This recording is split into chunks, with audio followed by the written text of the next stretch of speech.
téléspectateurs, bonjour et bienvenue à l'actualité internationale de ce vendredi 5 avril 2024. Nous débutons par le Togo. Les opposants politiques de la société civile oscillent entre surprise et colère. Les réactions sont diverses au lendemain du report des élections législatives et régionales qui étaient prévues pour le 20 avril 2024. Une annonce de la présidence tombée à quelques heures seulement de l'ouverture de la campagne. Il s'agit d'un léger réaménagement du calendrier électoral, le temps que l'Assemblée nationale consulte la nouvelle constitution. Ce texte voté il y a 10 jours est rejeté par l'opposition. En Côte d'Ivoire, les rencontres internationales des arts numériques d'Abidjan 2024 se déroulent les 4 et 5 avril 2024 au centre sportif, culturel et d'éthique ivoiro-coréen Alassane Ouattara d'Abidjan. Cette 8e édition s'interroge sur l'intelligence artificielle et sa place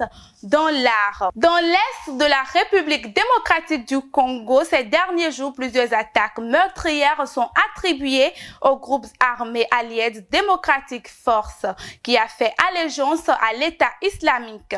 L'ennemi est en train de s'approcher de la ville de Beni, affirme un porte-parole de la force armée, ajoutant qu'au sein de ces mouvements terroristes, ils ont enregistré plusieurs morts suite aux opérations conjointes avec l'armée ougandaise.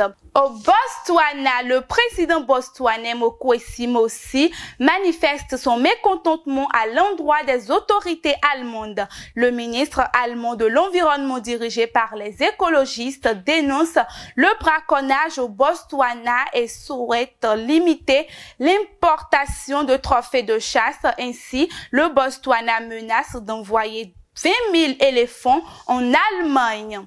En Somalie, regain de tension dans la corne de l'Afrique entre la Somalie et l'Éthiopie. La Somalie a ordonné jeudi 4 avril 2024 l'expulsion de l'ambassadeur d'Éthiopie et la fermeture de 2 de ses consulats dans le pays. En France, dans un communiqué publié par son bureau, Emmanuel Macron a annoncé qu'il diffuserait une vidéo sur les réseaux sociaux ce dimanche dans laquelle il reconnaît le rôle de la France dans le génocide rwandais de 1994. Il affirme la France aurait pu mettre fin au génocide avec les alliés occidentaux et africains a manqué de volonté pour le faire.